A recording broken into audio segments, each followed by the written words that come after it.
question period. The Leader of Her Majesty's Loyal Opposition. Mr. Speaker, my question is for the Premier. I want the Liberals to be aware of the FJ Davy Home, a long-term care home with 374 beds in Sault Ste. Marie. Their hydro bill has gone up 39%, and that's an additional $165,000. I have, quite frankly, I'm hearing the member's comment, and it seems to be going around from everybody nicely. Reminds me of something I used to have to do, to start something.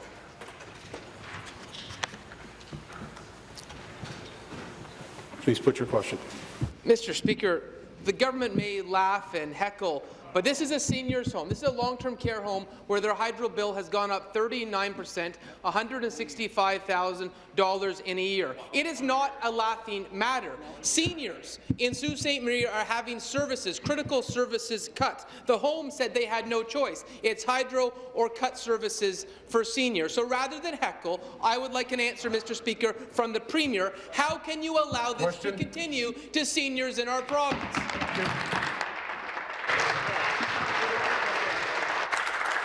Seated, please. Thank you. Premier.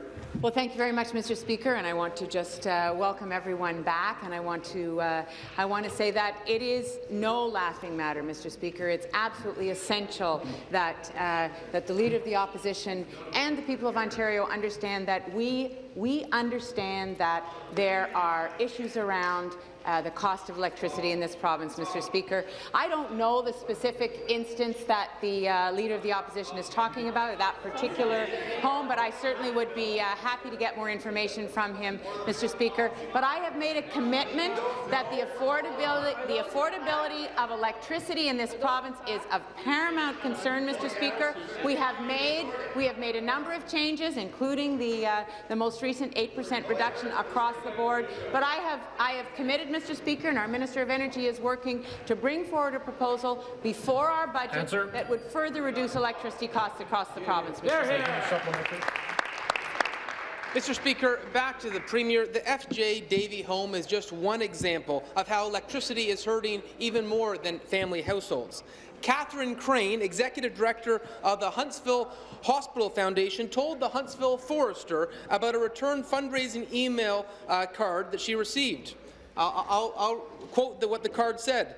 "Sorry, no donation this year. The money went to paying my Hydro One bill." Mr. Speaker, it's unbelievable. How can the Premier justify the fact that families have gone from being able to donate to charity, now needing charity simply to pay their hydro bill? It is unacceptable. Well, Mr. Speaker, you know, the reality is that I have been talking to people across the province. I have made a commitment that we will be bringing forward further decreases to electricity costs, Mr. Speaker. The reality is that over the last number of years, we have made billions of dollars of investment into our electricity system. We inherited an electricity system that was degraded, Mr. Speaker, that had not been invested in, that had not been kept up, and, Mr. Speaker, electricity in this province was unreliable. We've made those investments, and now we're confronting the reality that people have across the board seen unacceptable increases. We've made reductions, Mr. Speaker. We know that there's more to be done, particularly people living on fixed incomes and low income, Mr. Speaker, and people who are dealing with delivery charges that are out of whack, people in rural and northern communities, Mr. Speaker. We know that there's more that has to be done. Final supplementary. Please stop. Mr. Speaker, these rehearsed talking points are getting tired, and the people of Ontario aren't believing them. You know, the Premier said she gets what ratepayers are struggling with in rural Ontario. Well, let me share an example. Matt recently tweeted a picture of his hydro bill from Lanark Highlands to the Premier, so I'm sure you've seen it. It was tweeted to you. His bill listed $4 worth of hydro used and a shocking $110 used for delivery. Mr. Speaker, how can the Premier justify that an individual here has a hydro bill where only $4 is for electricity and $110 in delivery charges? It's out of whack. Thank you very much, Mr. Speaker. Well, I appreciate the Leader of the Opposition quoting me because I just said that. I just said that delivery charges that were out of whack, Mr. Speaker, that were disproportionate, that's one thing that I have heard about repeatedly, Mr. Speaker, as have the Leader of the Opposition and as has the Leader of the Third Party and as... That brings me to my comment that I am going to tighten things up a little if I have to, and I will. Finish, please. As has every member in this House, Mr. Speaker, we recognize that the investments that have been made to make sure that this electricity system is clean and that it's reliable, that there's a cost associated with those investments. The member from Renfrew, Nipissing, Pembroke. And so we know that there's more that needs to be done to, across the board, help people with their electricity bills, Mr. Speaker, to deal with the disproportionate costs of distribution in particular parts of the province, Mr. Speaker, and to help people living on low income to deal with their electricity prices. Those affordability issues are what are driving the changes that we have already made and that we will bring forward before the budget, Mr. Speaker. Thank you. New question? The Leader of the Opposition. You know, Mr. Speaker, the Premier said that they're going to get to delivery charges. They've been in office for almost 14 years. What's their new line? Just give us another 14 years and we'll try to get to it? People are tired of waiting. But since I can't get an answer on delivery charges, let's talk about winter disconnections. I am disappointed, Mr. Speaker, that a motion was put forward to the House today, and the government said no. They could have ended it today.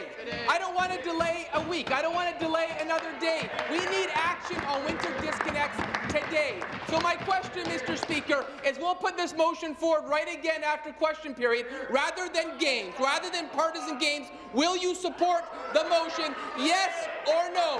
Yes or no? Consider, please. Consider, please.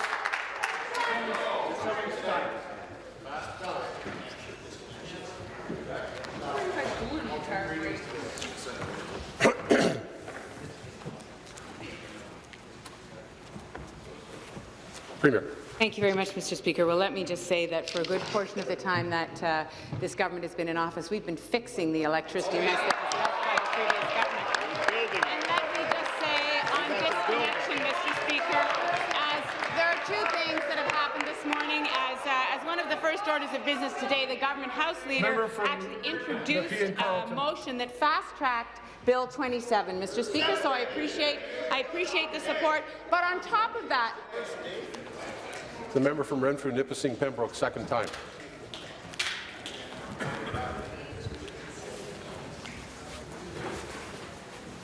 Finish, please. On top of that, Mr. Speaker, the Minister of Energy has actually been reaching out to us, sent letters to all of the local distribution companies in the province, Mr. Speaker, and the vast majority of them are already in compliance with no winter disconnections. But what we have said, Mr. Speaker, is if there are any that are still out of compliance, then Stop the clock. I'm moving to warnings.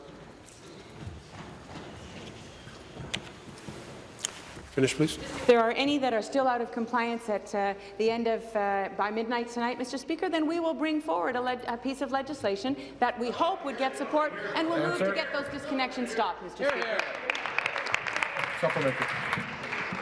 Mr. Speaker, again to the Premier. The Premier says she's been fixing hydro bills for 14 years. Let me say, please stop trying to fix it. You've taken competitive energy bills to among the highest in North America. Now back to winter disconnects. A source at the Ontario Energy Board told the Global's Alan Carter that the minister could issue a directive to stop winter disconnections. Stop the clock. Deputy House Leader is warned.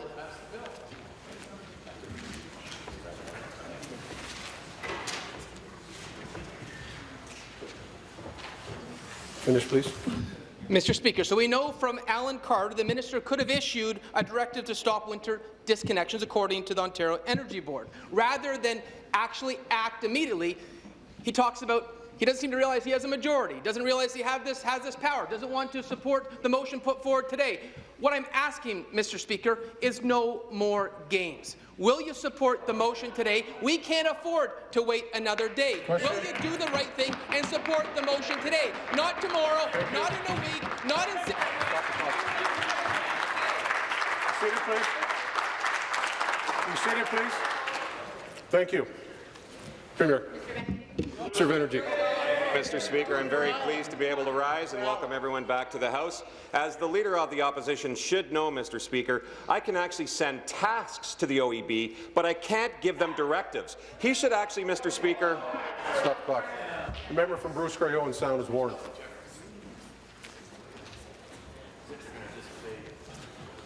I wouldn't tempt it. Finish. So maybe, Mr. Speaker, that the Leader of the Opposition could talk to the new clerk and find out the information about the process that we can do in this House, Mr. Speaker, because he does not have the information. And talking about playing games— Stop the clock. Member from Nepean Carleton is warned.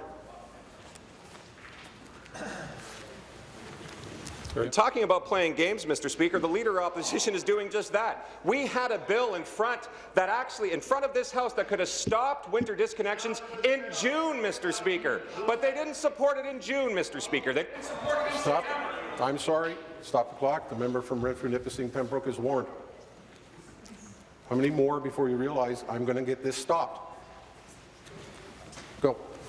So they didn't support it in October, November, December, Mr. Speaker. We now have our opposition motion, our motion brought forward by the House Leader, Mr. Speaker, that actually will see Bill 27 come to fruition by next week. Yes, sir. If we get everyone's support, Mr. Speaker, we can have it passed by then and ensure that we'll have the law of the land taking care of our winter disconnections, Mr. Speaker. Final supplementary. Mr. Speaker, directly to the Premier, we don't want to wait another week. We've been hearing that same tune for a year now. This needs to be addressed. Seniors are hurting. Families are hurting in Ontario. Let me share you the story. On Friday, a 76-year-old man told listeners on the Andrew Lawton radio program that he'd been without power for 4 months, and the Minister of Energy is saying wait another week. Mr. Speaker, how many other seniors has the Premier? Is the Premier going to let freeze in the dark before we do the right thing? Mr. Speaker, directly to the Premier. Minister of Municipal Affairs is warned. Mr. Speaker, directly to the Premier. I don't want to hear the Minister of Energy blame the opposition, blame seniors for not understanding their hydro bills, blame Alan Carter for getting it wrong. My question is directly for the Premier. Will you support the motion in an hour when it's before us? And you can end this in an hour. You can end winter disconnects in an hour if you do the right thing. No more games, Premier. No more games. Be seated, please. Be seated, please. As a reminder, please, to the chair. Premier. Mr. Energy, you're right. Thank you, Mr. Speaker. The only one I'm blaming, Mr. Speaker, is the Leader of the Opposition for not actually passing this in June, Mr. Speaker. We have a bill ready to go. We have, by the end of the day today, Mr. Speaker, I asked all LDCs to voluntarily comply. We have a significant number of that doing so, Mr. Speaker, and if they choose not to do that, we will make sure that the law of the land will be brought forward tomorrow, and there will be no more winter disconnects, Mr. Speaker. But the only party that has been playing games with this issue, Mr. Speaker, is the Leader of the Opposition and his party. Rather than talking of programs that are available or talking about ways that we can actually help people avoid disconnects, he just stands up and shakes his fist and offers no plan, Mr. Speaker. We have plans. We're making sure we're bringing forward issues that will address winter disconnects, Mr. Speaker. We're going to make sure that this is taken care of by tomorrow, Mr. Speaker. Thank you. No question? Be seated, please. Be seated, please.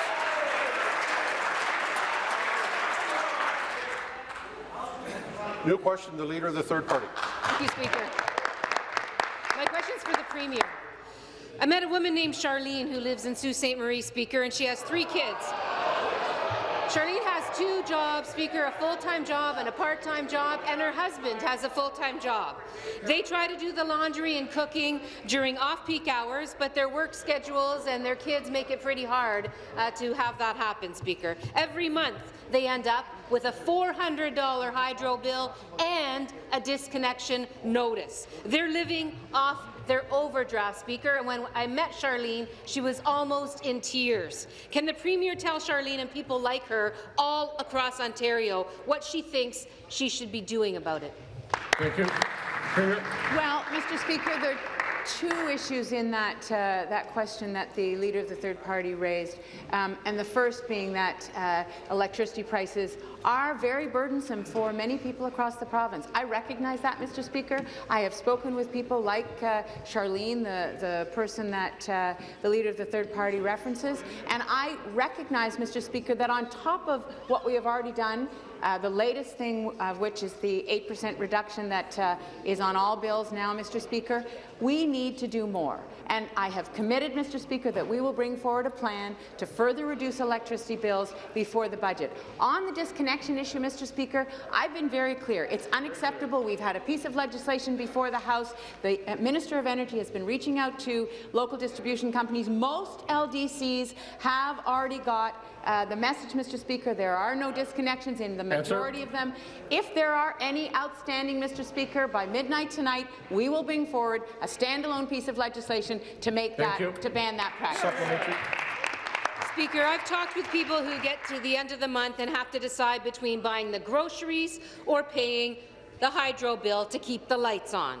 This is 2017, Speaker, and we live in a province with huge potential.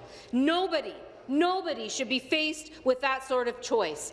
What does the Premier expect people to do, Speaker? Mr. Speaker, as I said, I know that there are people in Ontario who are struggling with their electricity bills, Mr. Speaker. I know that.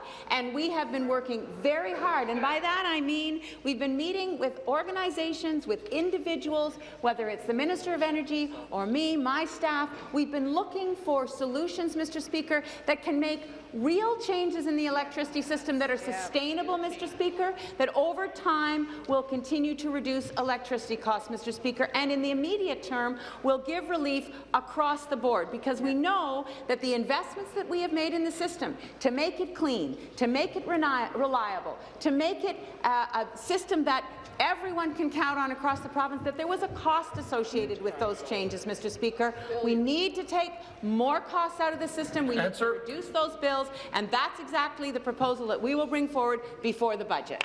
Thank you. Final supplementary. Speaker, people are hurting and the Liberal government still doesn't seem to get it. They won't stop the sell-off of Hydro One, which is going to make things even worse here in Ontario. The Premier, in fact, said that the only way to build transit was with money, so she sold off Hydro One to get that money, the hydro money. Now we're hearing that she's going to take money from schools, from hospitals, and from transit to subsidize hydro. No wonder people are cynical, Speaker.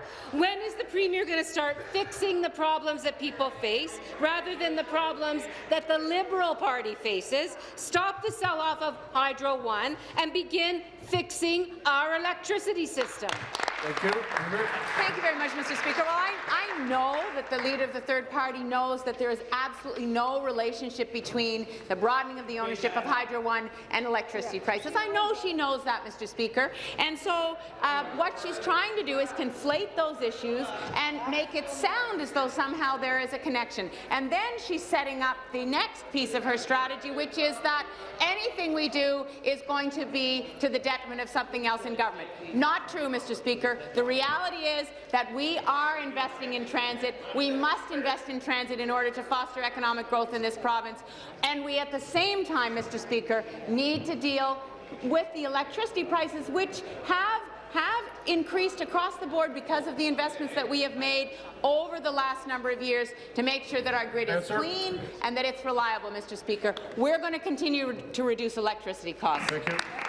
New question, the Leader of the Third Party. To the Premier, Speaker. If the Premier wanted to stop people from having their hydro cut off, she could do that. I already said to the Premier, Speaker. Instead, she won't do it unless she also gets her way on a 158-page omnibus bill or the latest political grandstanding by her Minister of Energy. Can the Premier explain why political credit is more important than stopping people from having their hydro cut off? Well, Mr. Speaker, nothing could be farther from the truth. Nothing could be farther from the truth. It's extremely important to me that we have action on this. You know, that's why it was included in the bill that was before the House in June, Mr. Speaker. But we've said very clearly that if all of the LDCs in the province, if all of the local distribution companies in the province have not moved to stop disconnections, winter disconnections by midnight tonight, then we will bring forward a standalone piece of legislation, Mr. Speaker, that I hope would get expeditious passage in this House, and that will be then the rule that there will be no winter disconnections across the province, Mr. Speaker. Thank you. Supplementary. The Premier had an opportunity just a few minutes ago to pull that section out of Bill 27 and pass it today, not tomorrow.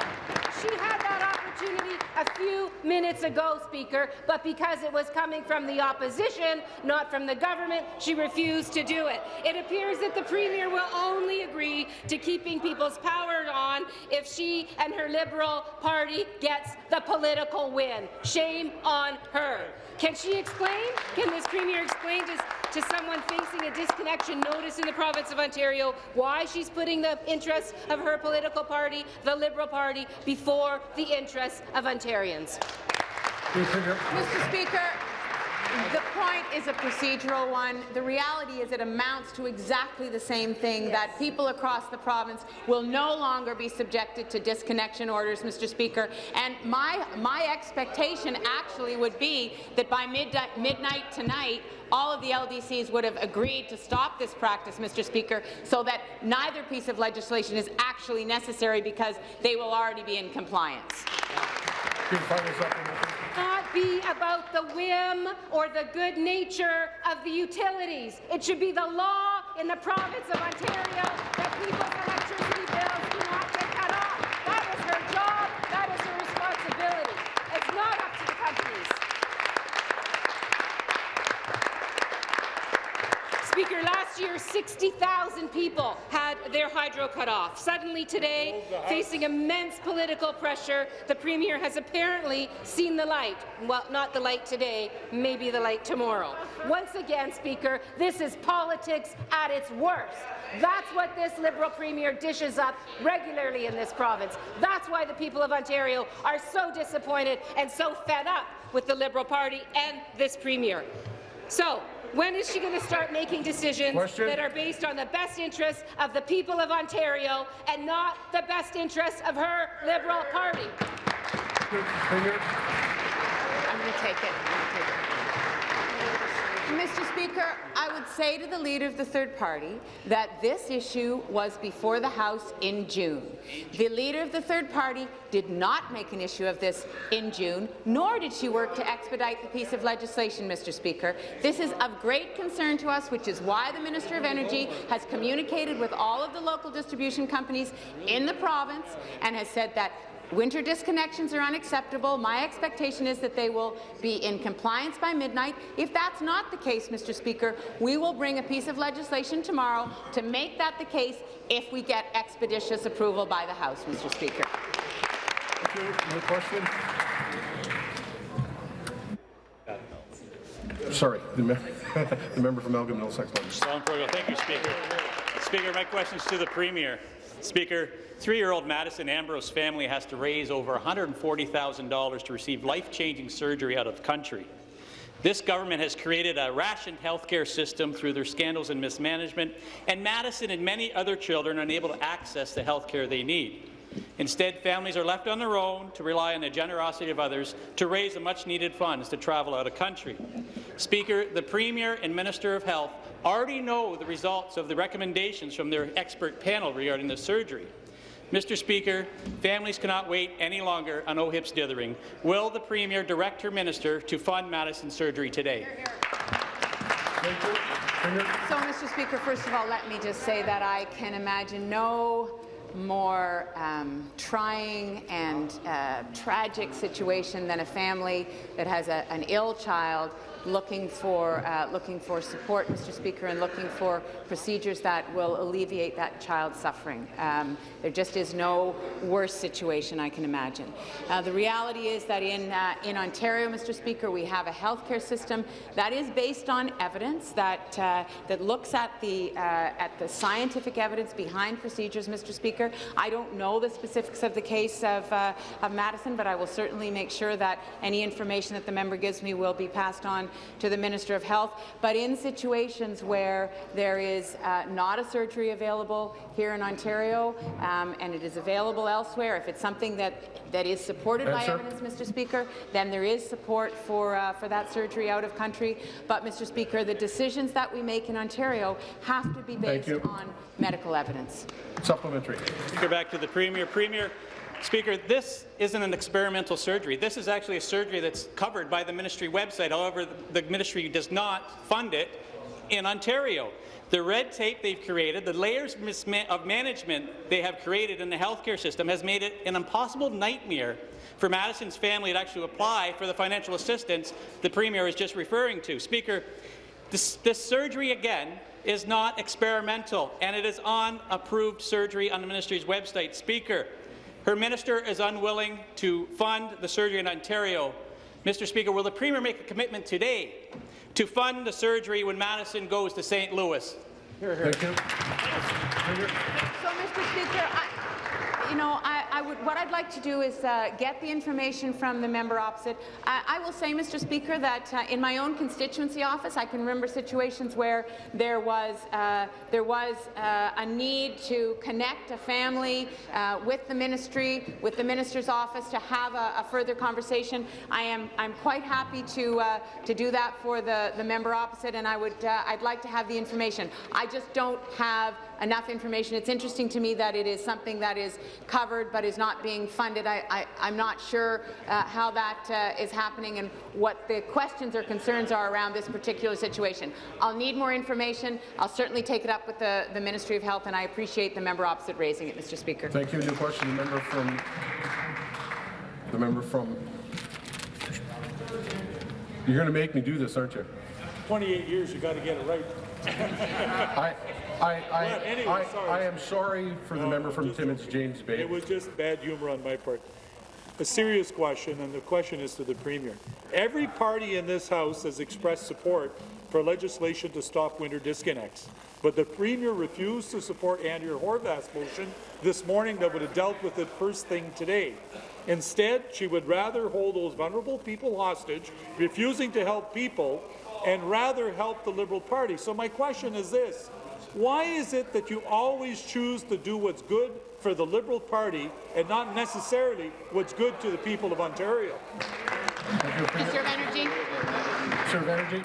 Mr. Speaker, we brought forward this issue back in June, Mr. Speaker. We wanted to address this issue in the spring, Mr. Speaker, and now we're getting close to that again. But unfortunately, the opposition parties didn't want to play nice on this one, Mr. Speaker. We could have had this passed by then. But, Mr. Speaker, we've now acted. We've made sure, and I've written a letter to all the LDCs asking them to comply with no more winter disconnects, Mr. Speaker. We sent that letter out last week, and we have a majority of those. LDCs, Mr. Speaker, acting on that and respecting that right now, Mr. Speaker. However, Mr. Speaker, if a few LDCs don't act by midnight tonight, Mr. Speaker, we are more than happy to bring forward legislation that will end this winter disconnection program, Mr. Speaker, as soon as this legislation is passed, and we expect we would get support from the opposition on this, Mr. Speaker. Thank you. Supplementary. Mr. Speaker, back to the Premier.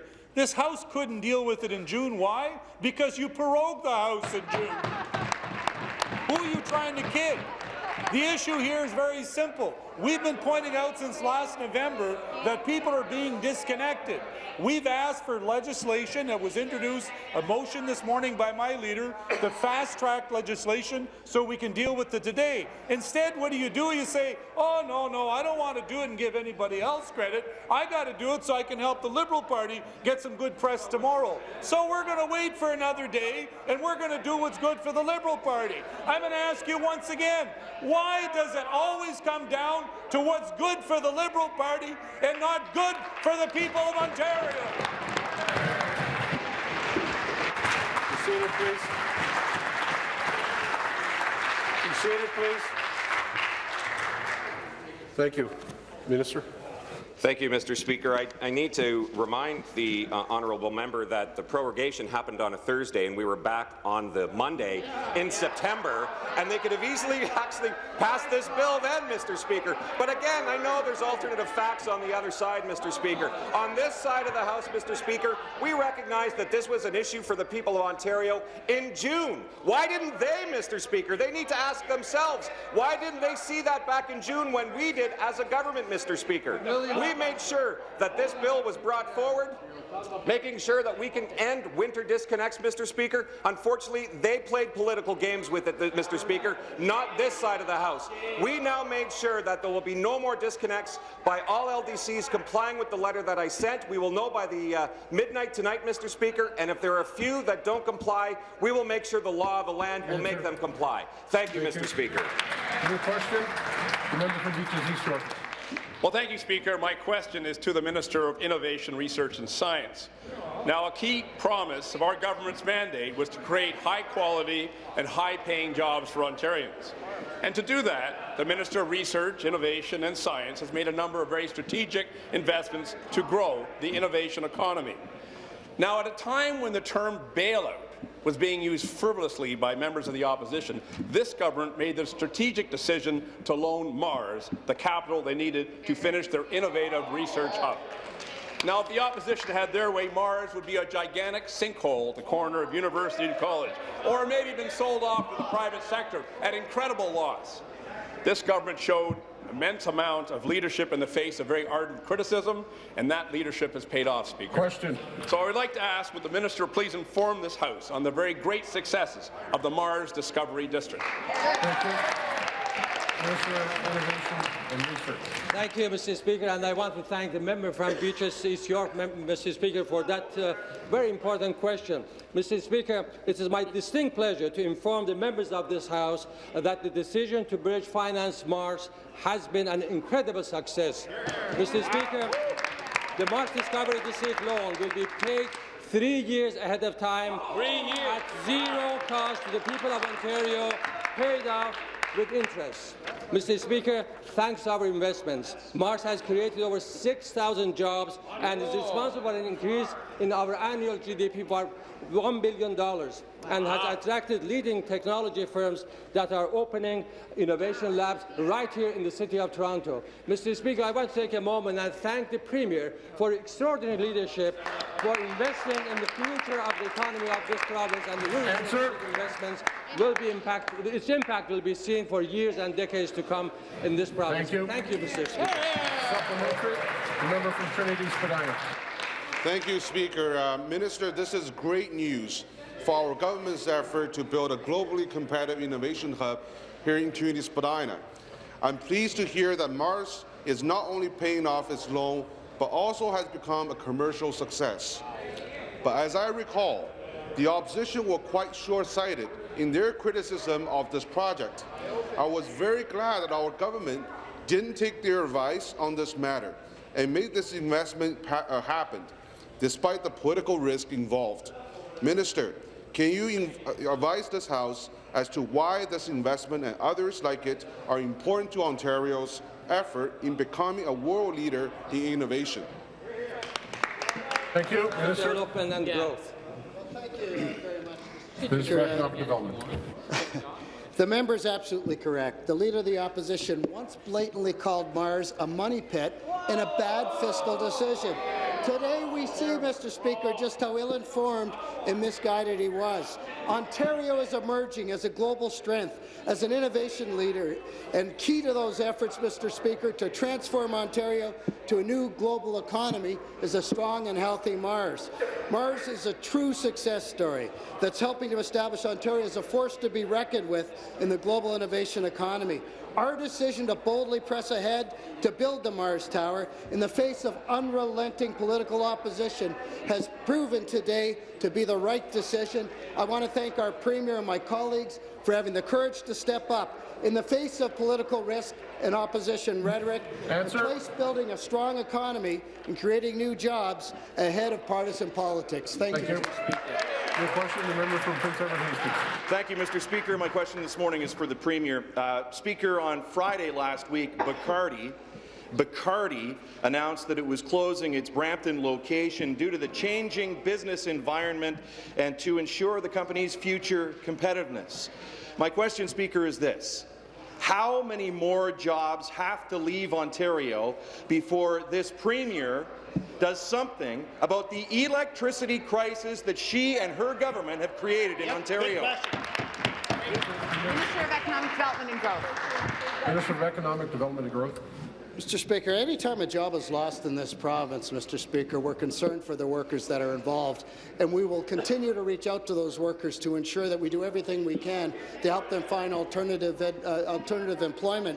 But, Mr. Speaker, the member's got to deal with the facts. We've created almost 700,000 net new jobs here in this province since the recession. The unemployment rate in Ontario is the lowest level it's been in 8 years. Mr. Speaker, we're outpacing the G7 in growth. That means we're going faster than the U.S., faster than Italy, faster than the U.K., faster than France, faster than Germany, faster than Japan. Mr. Speaker, we're leading this country in growth. We will continue to do that to ensure any of those workers impacted, Mr. Speaker, will have alternative employment for them to be able to pick up where they've left off. Sir, thank you.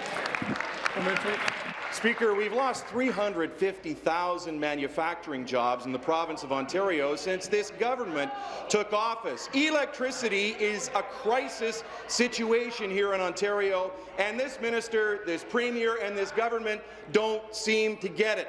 They're the reason that the business climate is where it's at in Ontario. There is a smattering of applause over there because I don't think that the Liberal caucus even believes the numbers that the minister just put out there. This company, Bacardi, had operated in Brampton for almost 50 years, an international business. They said the business environment and competitiveness as challenges in Ontario. This after the government just gave them $350,000 last year so they could keep the lights on. If the Premier doesn't want to blame her electricity costs, which we all know is a problem, which of her government's other policies does she believe is responsible for the uncompetitive business environment in Ontario? Mr. Speaker, how dare the member opposite talk down our manufacturing sector when we're up 5,700 net new jobs since last year alone?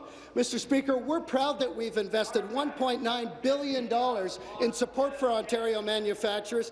That's leveraged $18 billion in private sector support. It's helped to create or retain over 80,000 jobs. Where was the member opposite when we made those investments? Mr. Speaker, he was on the exact other side, opposing every cent that we invested in this sector. We're going to keep investing in our manufacturing sector.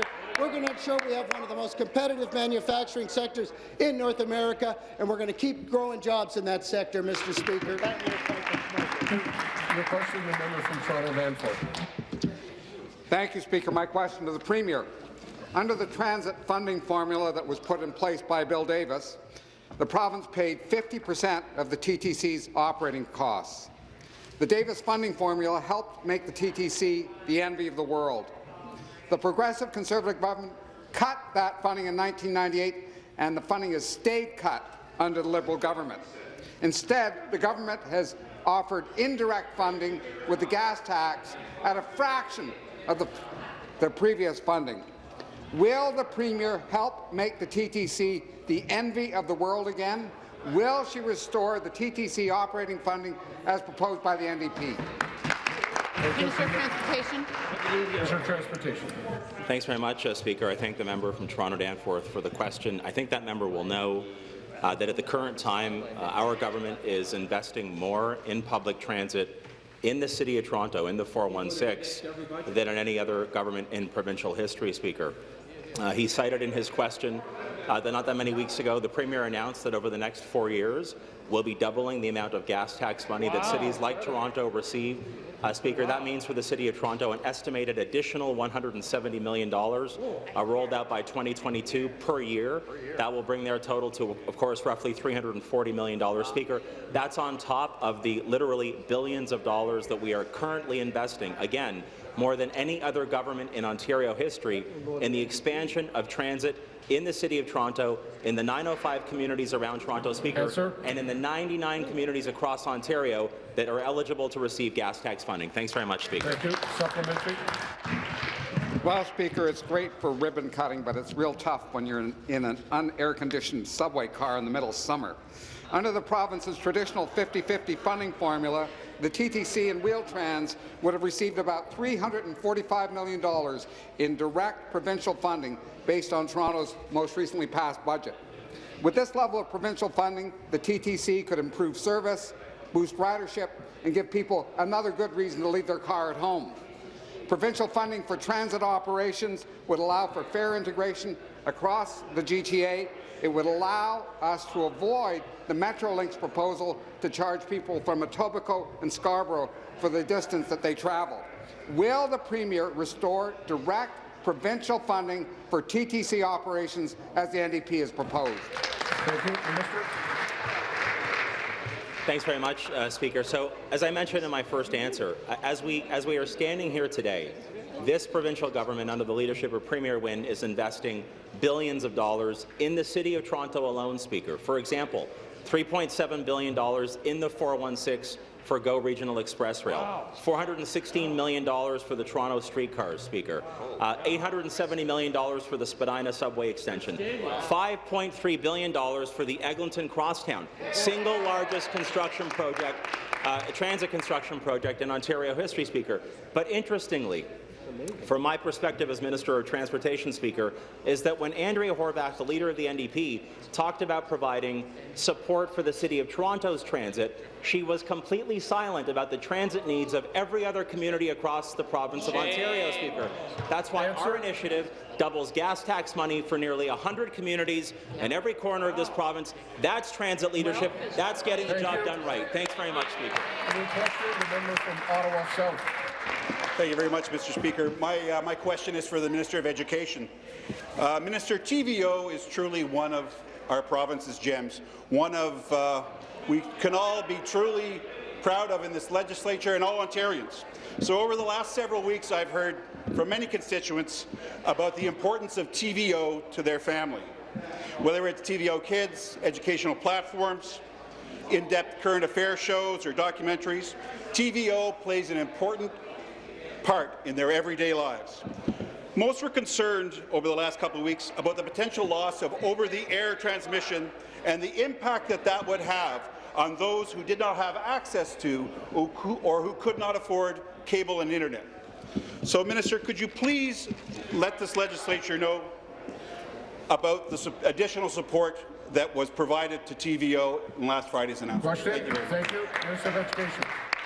Thank you, Speaker, and I want to thank the member from Ottawa South for his advocacy on behalf of his constituents. Mr. Speaker, we heard that Ontarians value TVO's dynamic educational programming. Someone talked about Pokeroo. We all love Pokeroo, and that's why our government has stepped in, Mr. Speaker, and taken steps to ensure that we can continue to enjoy this programming in these communities. This additional investment by our government of $1 million will help TVO to continue to be accessible over the air in Ottawa, Belleville, Thunder Bay, Chatham, Quoin, Kitchener, London, and Windsor. This investment builds on the support the Ministry of Education already provides to TVO for their innovative educational products and learning tools for students across Ontario, Mr. Speaker. Mr. Speaker, we support TVO, and that's why we've committed to this program. Thank you. Supplementary. Thank you very much, Speaker, and I'd like to thank the Minister for that answer, and I'd like to thank the Minister for listening to the concerns that I expressed on behalf of my constituents, but not just myself. I know the member from Ottawa Centre and many members of the legislature raised this. It really is a very important part of people's everyday lives. And, you know, we've all been impacted and touched by TVO, those of us who have kids or who are young enough to have been impacted by shows. I'm a little older, so I remember my kids' shows. Although I really enjoy the agenda, I have to say I have a personal affinity for the Pokeroo. And as many of us do here, I could hear it in the legislature. So I'm really pleased to hear that over-the-air transmission will be continued. I think it's an important part of equal access. But I also know that TVO is also the educational extension of the Ministry of Education's effort to educate our children. So I'd like the Minister to please talk to us about the support we have for the technical extension of Ontario's education. Thank you, Speaker, and thank you again to the member from Ottawa South. We continue to assist TVO in providing the innovative educational products, Mr. Speaker. I just heard from the member from Ottawa Centre that his 2 children watch TVO Kids, and that's really terrific. For 2016-17, the organization received more than $48 million just to better support the learning needs of all of our students.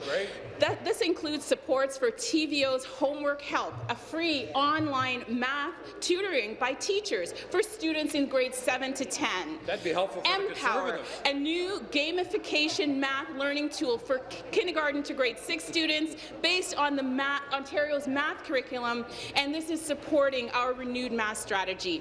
The provision of distance learning education through its Independent Learning Centre, the ILC. We will continue to support TVO so that it can deliver innovative programs to support 21st century learning for all students so that they can have the talents and the skills needed to thrive in today's global economy. Hear, hear. Question, the member from Leeds Grenville. Thank you, Speaker. My question is also to the Minister of Education. Speaker, the Minister was in Eastern Ontario last month visiting Upper Canada District School Board schools targeted for closure. She told local media she was confident the board's accommodation review process would create better learning opportunities for students. I want to provide her with an update. Last week, the final report recommended closing 7 schools in Leeds Grenville, 12 overall. That's 1 in 4 of the elementary schools the board has in my riding. It's a disaster for rural education in these communities. Speaker, does the minister actually believe closing so many schools is creating better learning opportunities for students? Thank you. Minister. Thank you, Speaker, and I want to thank the member opposite for this question. Mr. Speaker, during the winter time, I've had an opportunity to travel across this province, and Mr. Speaker, I do that because it's what I love to do the most, which is to visit schools and to talk to students and to talk to educators.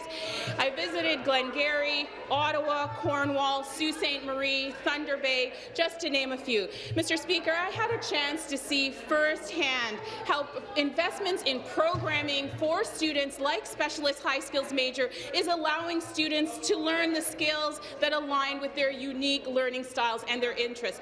Mr. Speaker, every student in Ontario deserves to have access to the best education possible so that they can reach their full potential. And that is why we support the local boards as they are making decisions to strengthen their programming for students, Mr. Speaker, and that includes having meaningful input from the communities. Here, here. Thank you. Supplementary. Thanks, Speaker. Back to the minister. Her answer was unbelievable. Ontario's Minister of Education is sitting on the sidelines, talking platitudes, while the future of rural education is being totally dismantled. As I feared, the ridiculous process that she's so confident in ignored alternatives brought forward by school communities in my riding. They're actually proposing to close 2 schools in the 2 fastest-growing communities in Leeds Grenville. I called for a moratorium on school closures last fall to give us time to develop a provincial rural education strategy. You know, it's hard to plan for the future of rural education when there's no tomorrow for these schools. Speaker, my question is simple. Will the minister act before it's too late by stopping these closures and forming an all-party committee to set up solutions for keeping rural schools open?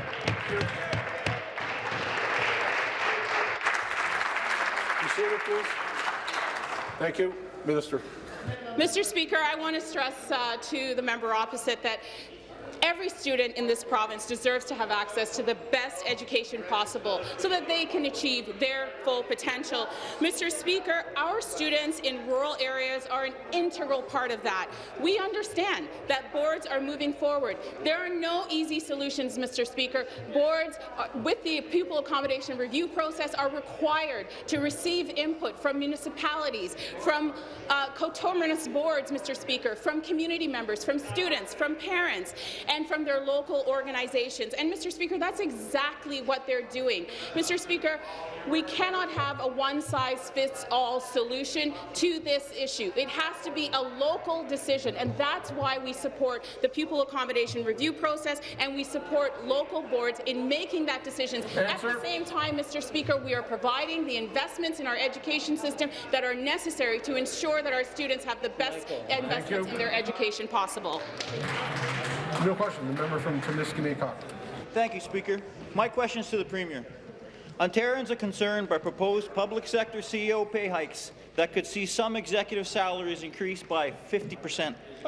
These high-priced executives who are already making six figures are going to see their salaries increased by hundreds of thousands of dollars each year. Shameful.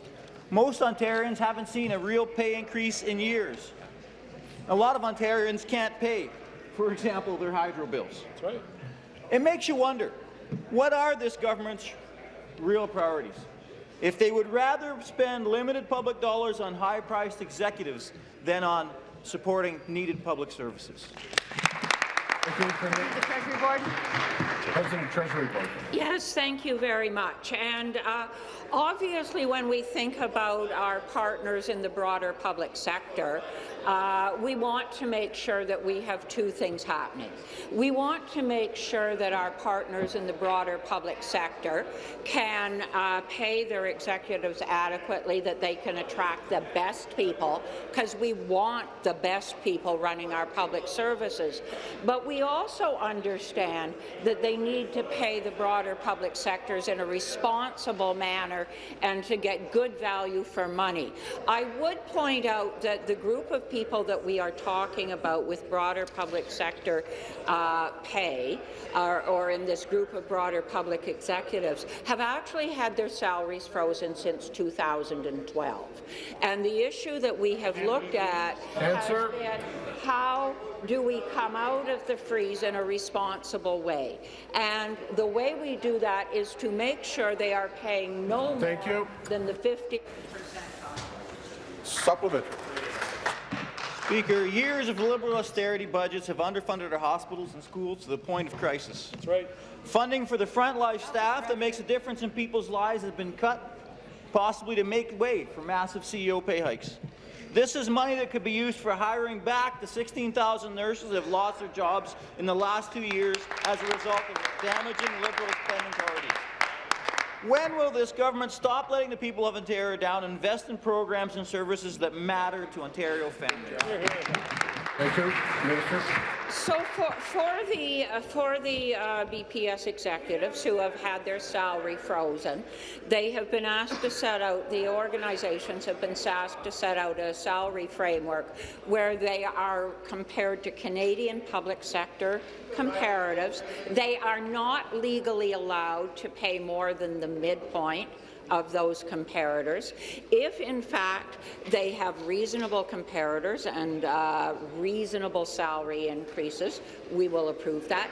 If they have unreasonable comparators that don't comply with the regulation, we'll send them back to the drawing board. That's happened.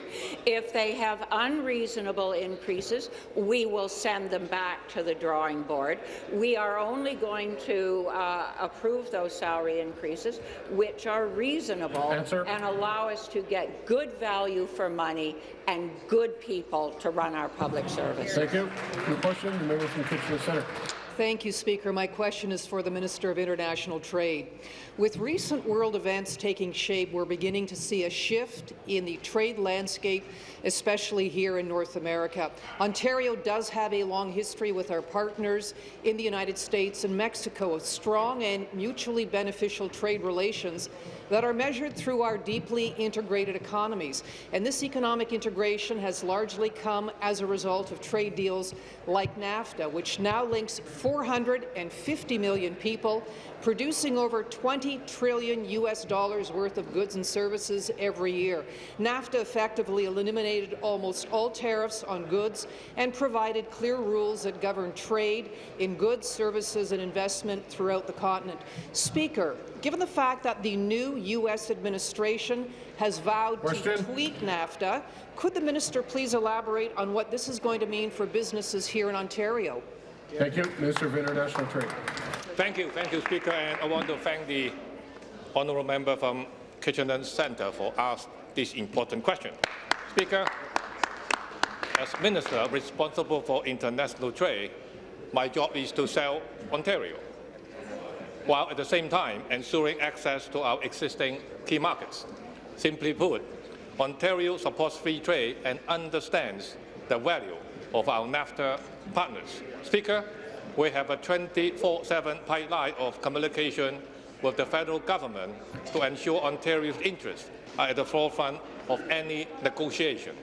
Recently, Prime Minister Trudeau met with U.S. administration for the very first time. All indications point to the notion that both countries value our similarities and that deepening our trade relationship is mutually beneficial for now, medium term and long term. Thank you, Speaker. Supplementary. Thank you, Speaker. It's very encouraging to hear that our Minister of International Trade and our government has been actively engaged with our NAFTA partners. The Premier should also be commended for taking actions to name a dedicated committee for Ontario-U.S. economic trade relations. And last month, our Premier also issued letters to 27 governors of American states that rank Ontario as a top customer, spotlighting the positive impact that our trade creates for workers on both sides of the border. However, face-to-face engagements are where meaningful connections are made, and that's why our Premier has committed to asserting her presence in key U.S. states beginning in March. Speaker, could the minister please give us more insight on the direction that Ontario needs to take from a trade perspective in order to continue competing globally? Thank you. Minister. Thank you, Speaker. NAFTA has always been the greatest pillar of growth for our free countries.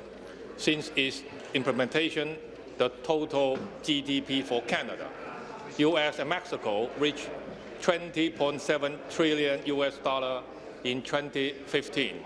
Speaker, we will continue to work with our NAFTA partners to deepen our relationship, but we must also diversify. Diversification in trade is twofold. We must diversify our trade to include new emerging markets like Brazil, India, and China. And in our established trading markets, we must diversify the sectors and regions with which we trade. Speaker, our government is committed to working with businesses to reduce trade risks and to help Ontario protect and promote a strong economy.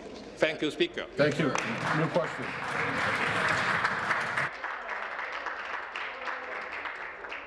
Having another moment. Parasol Muskoka. Mr. Speaker, I'd first like to point out the Minister of Energy said we voted against Bill 27. We actually supported Bill 27. And my question is to the Premier. Speaker, Muskoka Meats and 100 Mile Store is a small business in my riding. It's just the kind of business you'd like to see succeed in Ontario.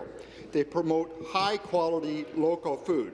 I can attest to the quality of the delicious Ontario lamb they sell myself.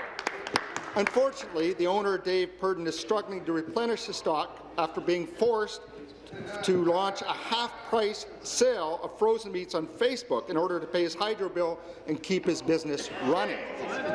As a butcher, Dave knows that his freezers require substantial electricity to run.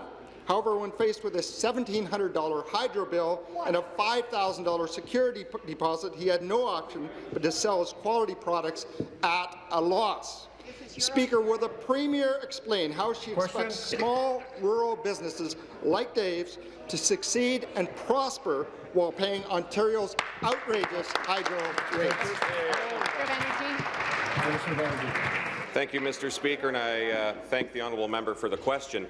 The important thing for us as the government to recognize is, you know, Mr. Speaker, we put forward a few programs to actually help small businesses, and they're actually seeing help when they know about those programs, Mr. Speaker. So we're going to continue to promote those programs and make sure that those businesses can actually find out that information and save those dollars, Mr. Speaker, because I do hope that the honourable member let that company know about many of those programs, Mr. Speaker. But as the Premier has said quite a few times, Mr. Speaker, we've come forward with programs. We've had that 8% reduction that's just been in place since January 1st, Mr. Speaker. That 8% reduction applies to all retail price plan customers, Mr. Speaker, which includes farms, which includes small businesses, and includes residents, Mr. Speaker. That 8% is coming off the bill, but we know we need to do more, Mr. Speaker. We'll continue to work hard at that, and we'll make sure that we find other ways to help those businesses, Mr. Speaker. Thank you. Supplementary, the member from Huron-Bruce. Thank you very much, Speaker. My question is for the Premier.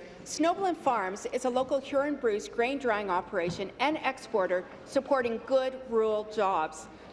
On Snowblen's January hydro bill, there was a delivery charge of $9,006 before HST, Speaker, while their electricity cost was $3,312. Speaker, when Snowblen Farms wants the Premier to listen and understand, and this is very, very important.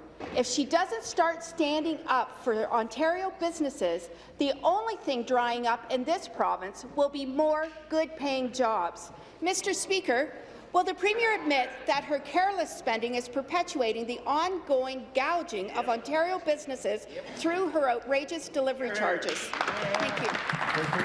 Minister. Minister of Economic Trade. Minister of Economic Development and Trade. Mr. Speaker, we're proud of the investments we've made with Ontario small businesses through the years, and I wish the opposition would have been as supportive of small businesses when we made those investments. Our regional economic development funds, Mr. Speaker, have seen us invest $145 million. That's leveraged $1.7 billion of private sector investments and created and supported 35,000 jobs in small businesses in Eastern Ontario and Southwestern Ontario, Mr. Speaker, areas that have struggled to keep up with Ontario's burgeoning economy. We've also made Ontario one of the most competitive places for small businesses to operate. We've cut the capital tax out. We've reduced corporate taxes from 5.5% to 4.5%. That saved businesses $4.5 billion. Our corporate income tax are 13% lower than the average U.S. That's saving significant amounts of money. We brought in the HST, Mr. Speaker, saving $4.7 billion. This is the most competitive jurisdiction in North America for small, medium, large businesses to operate, and we're going to keep growing, Mr. Speaker. Be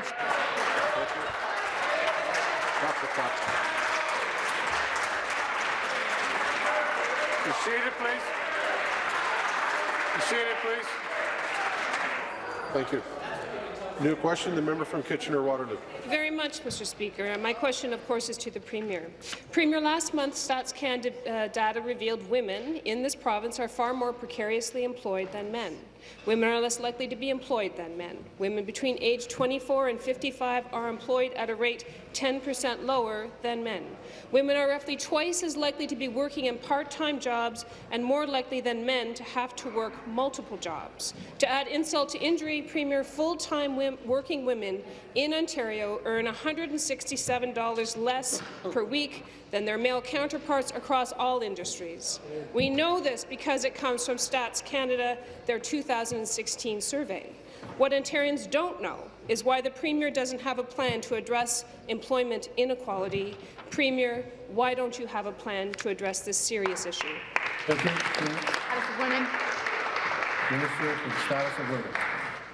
Thank you so much for this question, Mr. Speaker. And I want to really say that this is a very important issue for all of us. As we all know, women make up more than 50% of the workforce in Ontario, and so they are key players when it comes to building our economy in Ontario and in this province.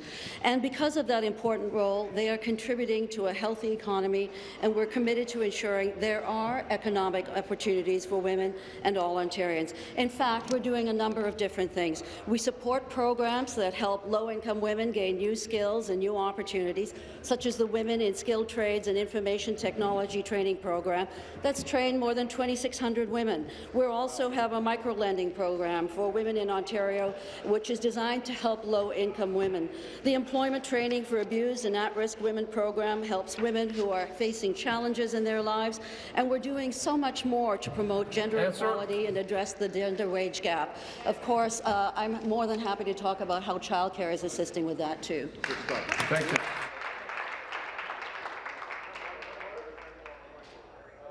I just saw Bruce Davis in the gallery. I know he's been introduced before, but he does brew great beer at the Gananoque Brew Company, so I want to make sure I introduce him. Pembroke on a point of order.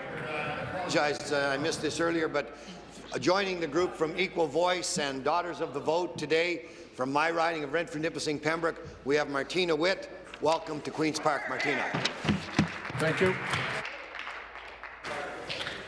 I do want to remind all members that a request has been put out by the Equal Vote and Daughters of the Vote that we are having a major photography opportunity on the staircase for everyone is invited to attend and partner with them so that they can be sent to Ottawa as our Ontario representatives for the Model Parliament. So I just put that reminder out to you. There are no deferred votes. This House stands recess until 3 p.m. this afternoon.